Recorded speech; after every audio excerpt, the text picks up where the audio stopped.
Alors, bonsoir mesdames, bonsoir messieurs, bienvenue à ce nouveau webinaire qui a pour thème la minceur.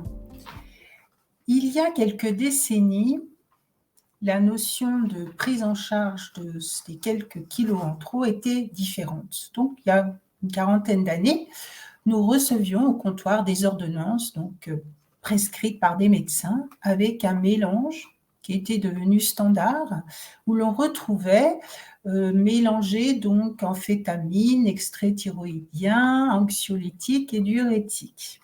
Bon, imaginez, c'était un mélange assez explosif et fort heureusement, il a été interdit. Et les médecins qui auraient continué à prescrire ce type de préparation, bien sûr, risquaient d'avoir des ennuis. Bon, heureusement, les choses évoluaient plutôt favorablement.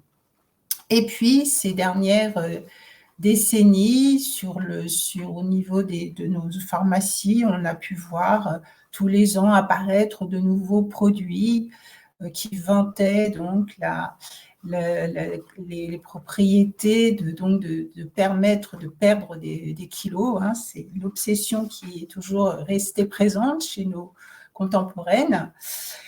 S'associer aussi des propositions par les médias de régimes divers et variés, mais bon, au final, il n'y a pas grand-chose qui avait vraiment tenu la route. Hein. C'est un problème assez compliqué. Donc maintenant, c'est vrai que la nutrition a quand même beaucoup évolué ces dernières années et la minceur, eh bien, on ne va plus avoir cette obsession vraiment des kilos en trop, mais on va peut-être quand même plus rechercher déjà dans un premier temps un bien-être. Voilà. Donc on va essayer d'associer non pas minceur et perte de kilos systématique, mais minceur et bien-être. Alors pour traiter de ce sujet, voici le plan que je vous propose. Donc dans un premier temps, on va voir comment définir le surpoids et à quelle personne on peut nous s'adresser pour notre conseil en officinal. Et puis, bien si maintenant on a évolué dans le sens qu'on essaye de comprendre un peu mieux les choses, eh bien on va voir quelques causes possibles à l'origine donc de ce phénomène de prise de poids pour arriver à cette notion donc plus récente de la perte de poids, c'est une prise en charge qui va être globale. Hein. Plusieurs facteurs, plusieurs choses vont entrer en ligne de compte. Pour accompagner cette prise en charge globale, eh bien, on va pouvoir avoir recours aux plantes qui s'avèrent être des aides efficaces. Je vous parlais des régimes, donc les régimes ont pu entraîner avec les années des carences et donc nous reviendrons sur ce sujet. Et puis nous verrons ensuite, nous ferons un récapitulatif des différentes aides que l'on pourra utiliser et puis nous terminerons sur des cas comptoirs où on verra davantage comment les associer. Alors d'abord, dans un premier temps, comment définir le surpoids? Donc il y a un calcul très simple qui permet à chacun de se catégoriser en fait par rapport au poids.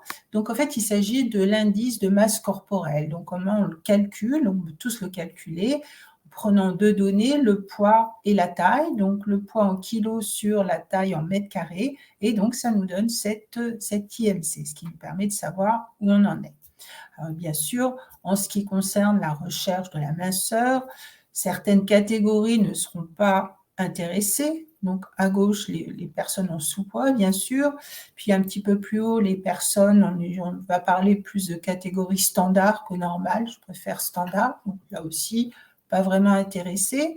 À l'extrême, les personnes atteintes d'obésité, voire d'obésité sévère ou morbide, donc là, c'est une pathologie qui nécessite un suivi médical très sérieux. Donc là aussi, ce n'est pas des personnes à qui on va pouvoir conseiller des produits en pharmacie, hein, c'est évident.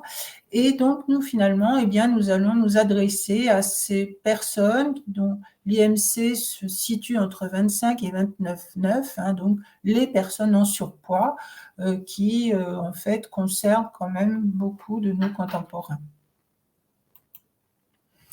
Alors, la prise de poids, quelques causes possibles à l'origine du phénomène, ben, c'est vrai que c'est important d'essayer de comprendre, déjà, essayer de comprendre pourquoi chez une personne il y a eu cette prise de poids. Alors, nous verrons deux choses, la vie, les événements de la vie qui peuvent être occasionnés ce déséquilibre, et puis aussi bien l'âge, hein, les différentes étapes de la vie, les tranches de l'âge font aussi que à certains moments de la vie, on a inéluctablement peut-être tendance à prendre du poids. Mais on verra que les deux, en fait, ces deux sous-chapitres peuvent se recouper.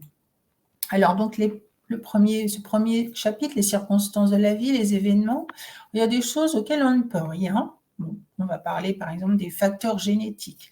Facteurs génétiques, entre guillemets, quand même.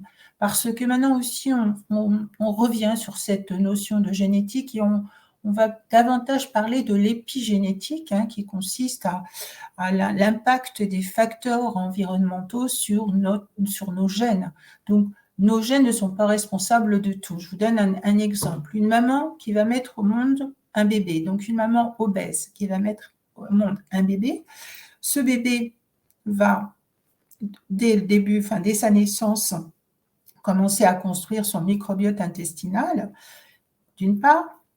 D'autre part, nous avons des informations concernant des travaux qui ont été faits sur des sujets obèses, où on se rend compte qu'il y a des déséquilibres de certaines grandes familles de bactéries, qu'il y a aussi des bactéries très ciblées qui sont en nombre vraiment inférieur chez l'obèse par rapport à une personne qui n'est pas obèse. Donc, vous voyez, on a déjà quelques renseignements. Et donc, finalement, ce bébé qui naît, les premières bactéries auxquelles il va se confronter, c'est les bactéries de la maman.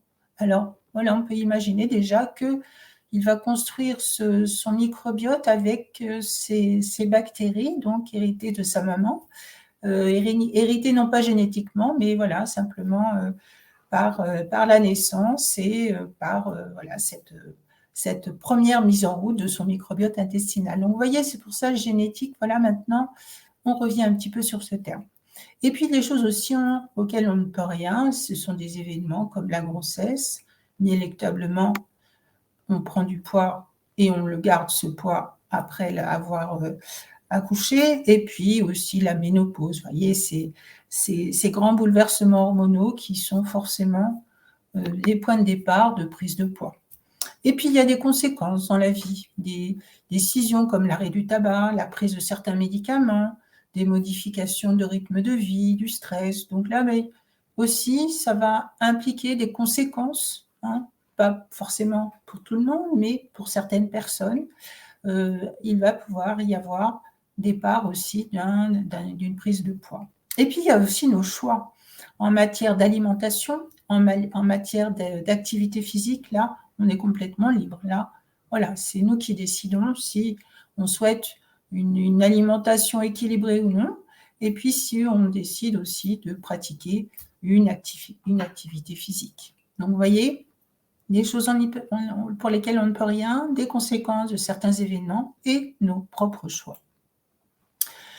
Les tranches de vie, des différentes étapes de la vie, pour toute tranche de vie, il y aura toujours des éléments communs. Donc, quel que soit l'âge, on aura toujours ce problème de stress ou d'alimentation déséquilibrée qui peut engendrer une prise de poids. Et puis, une personne qui à 20 ans commence à prendre du poids, eh bien, peut présenter des troubles endocriniens. Donc là, évidemment, c'est un avis médical qui s'impose.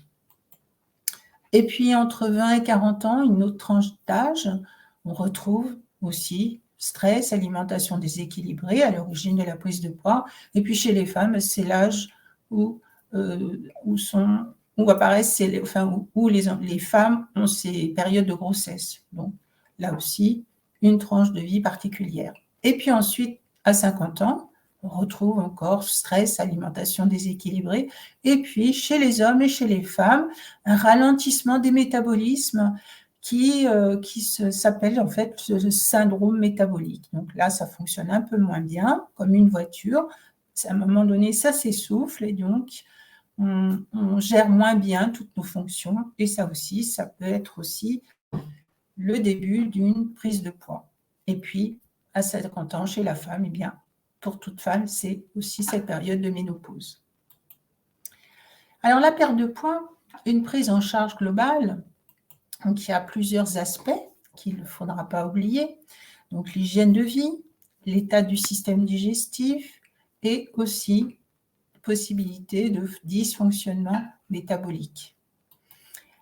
Donc, vous voyez, il n'y a pas une réponse à cette prise en charge, mais des réponses. L'hygiène de vie, l'alimentation. Même si nos efforts et si la nutrition a bien avancé ces dernières années, on peut quand même être surpris de voir sur les rayons des supermarchés tant d'aliments qu'on appelle ultra transformés. Donc ces aliments, ces préparations auxquelles ont été ajoutés des conservateurs, des additifs, du sel, des sucres, enfin donc ces aliments-là, eh bien, sont maintenant reconnus comme étant capables de pouvoir induire ces problèmes de surpoids, voire d'obésité. Donc c'est reconnu maintenant. Le grignotage, donc ça, c'est une habitude, une mauvaise habitude dont il faut le prendre conscience. Hein. Ça ne dure pas très longtemps, un grignotage, mais malheureusement, on peut le renouveler assez souvent dans la journée. Et au final, eh bien aussi, si on n'a pas conscience de ce phénomène, eh bien là aussi, il y a aussi un risque de prise de poids. Les graisses. Alors, il y a eu des régimes, je vous parlais de des régimes sans sucre et puis des régimes sans graisse. J'ai vu au comptoir, moi, des femmes qui arrêtaient toutes les huiles d'olive, tout ça, parce qu'il ne fallait pas de gras. Et puis maintenant aussi, les choses évoluent et on parle de ce régime assez à la mode en ce moment, le régime keto ou le régime cétogène. Donc, ce régime n'est pas nouveau. Il avait été proposé en 1920 par des médecins qui l'utilisaient non pas pour le poids, pour la prise de poids, mais pour des pathologies comme l'épilepsie, où il avait donné de bons résultats. Et puis, bien, maintenant, les indications se sont élargies et on le voit prescrit chez des personnes atteintes d'obésité. C'est un petit peu paradoxal, mais ça peut donner des bons résultats. Alors, en quoi il consiste, ce régime cétogène? Eh bien, c'est une exclusion au maximum de tout ce qui est glucides et l'incorporation dans l'alimentation de grandes quantités de lipides. Donc, vous voyez, on a des rapports complètement inversés par rapport au régime standard, donc pratiquement plus de glucides et pratiquement que des lipides. Et donc, ce régime, bien sûr, exclut un certain nombre aussi de fruits, aussi de légumes qui peuvent contenir des sucres. Bon, donc, c'est à suivre et les personnes qui entament ce régime doivent quand même être vraiment très suivies, hein, parce que là aussi, on peut s'exposer à des carences. Ce régime qui exclut tout ce qui est glucides, bien en fait, ça, je pense que c'est une notion qui restera dans le temps. C'est que je ne pense pas que ça évoluera, ça. C'est certain que la consommation excessive de sucre rapide n'est pas une bonne chose, hein, et est un des facteurs, bien sûr, de prise de poids. Alors, les sucres rapides, c'est une notion qui est presque maintenant obsolète. C'est un raccourci. Et maintenant, on parle davantage de l'IG. Donc, on a des régimes IG. IG, c'est l'index glycémique. Donc, qu'est-ce l'index glycémique? Eh bien, c'est la capacité d'un aliment à faire monter la glycémie, à élever la glycémie. Alors, c'est assez subtil parce qu'en fait, un même aliment peut avoir un IG bas ou avoir un IG un peu plus élevé. Et ça va dépendre de sa préparation. Un exemple, la betterave. la betterave qui est crue a un IG qui est plus bas que la betterave qui est cuite, elle qui présente donc un IG plus élevé. Donc, vous voyez, le même aliment peut avoir une action, un impact différent au niveau de la glycémie selon sa préparation. Donc, c'est quand même plus subtil que parler de sucre rapide, sucre lent. Et en fait, on a des tableaux qui maintenant sont facilement accessibles, où on a l'IG qui a pu être calculé et déterminé. Et puis dans l'hygiène de vie, bien sûr, il y a l'activité physique. Il ne s'agit pas de faire un marathon tous les 4 matins, non, mais simplement une activité quotidienne, très douce en fait, c'est bien, ça permet déjà de soutenir nos différents métabolismes, donc contribue aussi à garder la ligne entre guillemets. L'équilibre ou l'état du système digestif. Donc ceux qui ont pu assister au webinaire sur les probiotiques, on en avait déjà parlé, de l'importance donc de ce microbiote intestinal qui fait l'objet de nombreuses études et tous les jours on découvre des nouvelles choses. Je vous parlais des personnes obèses chez qui on a pu déterminer des déséquilibres dans les bactéries qui constituent notre flore intestinale. Donc voilà, on sait maintenant cet impact. On peut arriver aussi à tenter de le modifier. On a la glutamine qui est un acide aminé qui a un impact aussi sur notre microbiote, donc qui peut aussi intervenir et donc favoriser un retour à l'équilibre. Certaines bactéries sont étudiées par rapport à des pathologies comme l'obésité, mais simplement au comptoir. Moi, j'ai vu des cas de personnes qui étaient non pas obèses, mais en surpoids, faire une cure de probiotiques sans absolument cibler, donc acheter une boîte de probiotiques, et puis en fait, perdaient des kilos sans changer rien à leur façon de vivre. Voyez, donc, les avancées vont continuer à se faire. Certainement qu'on arrivera dans le temps à de plus en plus cerner et de plus en plus comprendre et de plus en plus adapter donc un équilibre du microbiote intestinal et apporter les probiotiques qui seront les plus intéressants. Cette glutamine, indépendamment de cet impact sur le microbiote intestinal, bien sûr, est importante pour notre muqueuse intestinale, pour l'énergie de nos entérocytes, donc elle a un double intérêt. Donc, toujours penser à préserver ce système digestif. Et puis, quelques personnes, parce que souvent, on pense que les personnes qui prennent du poids, sont toujours des personnes qui mangent énormément, qui mangent trop, mais non, il y a aussi des gens qui mangent peu et qui prennent malgré tout du poids. Donc là, c'est une autre problématique. On peut parler de dysfonctionnement métabolique. On a parlé des probiotiques précédemment, mais il y a aussi d'autres systèmes qui auraient besoin d'être soutenus. Alors les plantes vont pouvoir accompagner donc dans cette prise en charge du surpoids. Et donc nous allons voir 3 catégories de plantes.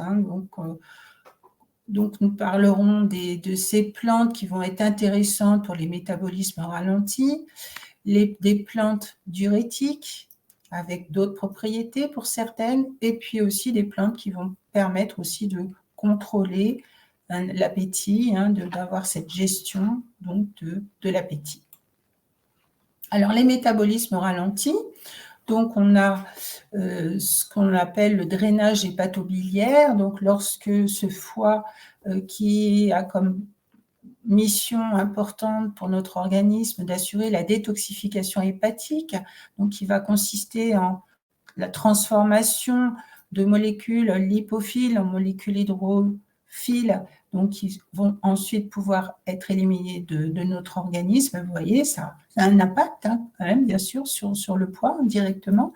Donc, nous avons des plantes qui vont favoriser, le radis noir favorise complètement ce phénomène de détoxification hépatique. On a aussi l'artichaut qui aussi intervient, il est aussi diurétique, il aide aussi dans la gestion des lipides. Et puis l'aubier de tilleul qui a une action aussi au niveau de cette sphère hépato, il est cholérétique, cholagogue. Donc vous voyez, ces plantes vont pouvoir soutenir ce système hépato-biliaire. Les plantes diurétiques, donc nous avons des plantes diurétiques dont c'est la principale propriété, donc de relancer cette diurèse. Donc je vous cite l'orthosiphon et la piloselle. Donc ces deux plantes, même si leur principale propriété est d'être diurétiques, ont aussi d'autres propriétés qui sont aussi intéressantes, peut-être moins marquées, mais quand même qui sont intéressantes. L'orthosiphon, par exemple, aide dans la gestion des glucides, va aider aussi à éliminer l'acide urique, va aussi avoir un impact sur la tension. Vous voyez, donc tout ce qu'on retrouve dans le syndrome métabolique, eh bien, l'orthosiphon a un impact intéressant. La piloselle, donc diurétique aussi, et aussi cholérétique, donc une action intéressante sur la sécrétion de la bile. Et puis d'autres plantes donc diurétiques ont aussi d'autres propriétés. Donc je vous cite ces deux plantes, la reine des prés et le frêne, qui ont des compositions différentes. La reine des prés est riche en dérivés salicylés, type donc dérivé de l'aspirine. Le frêne a une autre composition, est riche en coumarine. Et en fait, ces deux plantes peuvent aider à diminuer une inflammation. Vous savez, lorsqu'on a des douleurs, bon, voilà, c'est dû à une inflammation. Donc, en fait, ces plantes eh bien, vont faciliter, donc vont soulager une personne chez qui ces douleurs sont inconfortables et souvent peuvent limiter sa mobilité. La reine des prés, riche en salicylés, donc attention quand même si allergique aux salicylés et aussi si prise d'anticoagulants. Des plantes toujours diurétiques, mais avec une action aussi cette fois-ci sur le métabolisme des graisses. Donc 3 plantes, le thé vert, le guarana et le maté, et toutes les 3 ont en commun la présence de caféine. Le contrôle de l'appétit, donc là aussi c'est vrai que ça fait partie aussi, cet appétit souvent un petit peu incontrôlé, eh bien, participe bien sûr à cette prise de poids. Donc nous avons 3 plantes qui vont agir différemment. Une première plante, le konjac, qui va avoir une action complètement mécanique, donc prise avec une grande quantité d'eau, ça c'est important. Eh bien, cette plante va gonfler au niveau de l'estomac et va apporter cette sensation de satiété, une action purement mécanique. Le garcinia, lui, est une plante qui est riche en une molécule, l'acide hydroxycitrique, et en fait, cet acide hydroxycitrique est capable d'avoir un impact sur le circuit de la sérotonine. Et vous savez que la sérotonine, c'est un neurotransmetteur qui agit, bien sûr, qui a un impact sur notre humeur, mais aussi qui est aussi sur notre régulation de l'appétit. Donc, vous voyez, c'est par ce mécanisme que le garcinia agit par cet acide hydroxycitrique. On va se rapprocher au niveau de cette action sur les circuits de la sérotonine avec le griffonia. Le griffonia, lui, va être riche en une autre molécule, le 5-HTP, c'est le 5-hydroxytryptophane, qui est le précurseur de la sérotonine. Donc aussi, on va avoir cette action, cet impact sur le circuit de la sérotonine. Donc, vous voyez, 3 plantes, une purement mécanique, 2 avec des compositions différentes, mais qui se rapprochent par cette action sur ces circuits de la sérotonine. Puis souvent, il y a une forte appétence pour les sucres, pour les gourmands, et il y a des plantes aussi qui permettent de mieux gérer cette attirance très prononcée pour le sucre. Et le gymnéma, en indien, ça veut dire diminuer le sucre. Donc, ça veut tout dire. Ils avaient remarqué, une ethnie indienne avait remarqué que donc, quand on consommait cette plante, eh bien, moins attiré par le sucré. Donc, c'est effectivement ce qu'il se passe avec le gymnéma. Je vous ai parlé tout à l'heure des régimes divers et variés qui ont été très à la mode selon les années. Et ces régimes, eh bien, le principe, c'est d'exclure certains aliments. Et malheureusement, il arrivait souvent que des vitamines et des minéraux eh bien, finissaient par leur absence, par créer des carences. Et à tel point qu'en 2010, l'Agence nationale de sécurité sanitaire de l'alimentation a publié une étude qui démontre que tous ces régimes, un certain nombre de ces régimes très médiatisés, eh bien finalement exposaient à de graves carences en micronutriments essentiels, vitamines, minéraux, antioxydants, acides gras essentiels, engendraient des troubles du comportement alimentaire avec alternance d'anorexie et de boulimie, et puis finalement, eh bien, induisaient un surpoids dès l'arrêt du régime. Donc, un déséquilibre était entraîné et finalement, le résultat final, eh bien, c'était le résultat opposé de ce que l'on recherchait. Et donc, ces carences en vitamines qui participent à ce déséquilibre donc, sont bien sûr à éviter. Et là, un rapide tableau pour vous montrer l'importance déjà dans notre organisme de ces vitamines hydrosolubles là, qui sont représentées par un certain nombre de vitamines D. Toutes, elles ont un impact à différents niveaux, mais au niveau du métabolisme énergétique. Et puis toutes aussi ont un impact à différents niveaux, au niveau de notre fonctionnement, de notre système nerveux central. Donc déjà, quand on a ces deux systèmes qui ne peuvent pas fonctionner correctement, eh bien, on est fatigué, on est stressé. Déjà, on rentre dans une spirale qui est pas très saine. Et bien sûr, si encore on avait tous ces vitamines dans un aliment, mais non, elles se répartissent un petit peu dans tout ce que l'on peut manger. On est omnivore, bien voilà, il faut respecter en fait cette propriété que nous avons et surtout ne pas oublier que se carencer conduit forcément à des dégâts. Donc, je vous ai présenté des vitamines hydrosolubles. Il y a aussi les liposolubles, vitamine D, vitamine E, qui ont d'autres rôles tout aussi importants. Les minéraux, c'est la même chose. Si on est carencé en minéraux, le magnésium, on ne le présente même plus. Je pense qu'on en vend depuis très longtemps suffisamment en pharmacie et on se rend compte des bienfaits. Comme le zinc, il assure plusieurs centaines de réactions enzymatiques, réactions chimiques, réactions de tout genre. Le chrome aussi va nous intéresser particulièrement. Il a un rôle important sur la régulation de la glycémie et aussi sur le métabolisme des lipides. Alors maintenant, comment associer ces différents acteurs? Donc en fait, ça va nous permettre de personnaliser le conseil. Donc on a vu, on va faire un récapitulatif de tout ce que l'on a pu voir. Donc quelquefois, bien, il va falloir tout simplement relancer certains systèmes. Donc le système hépatobiliaire, comme l'exemple de plantes, le radis noir, l'artichaut, l'aubier de tilleul. On va pouvoir avoir à relancer la diurèse, donc avec des plantes à propriété principale diurétique, l'orthosiphon, la piloselle. D'autres plantes diurétiques avec d'autres propriétés intéressantes comme anti-inflammatoires, la reine des prés, le frêne.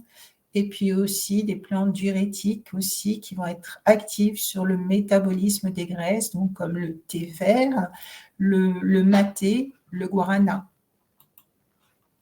Ces plantes qui vont nous permettre de contrôler l'appétit, donc le konjac, le garcinia et le griffonia. Donc, je répète, konjac purement mécanique, garcinia, griffonia avec des molécules différentes mais actives sur le circuit sérotoninergique.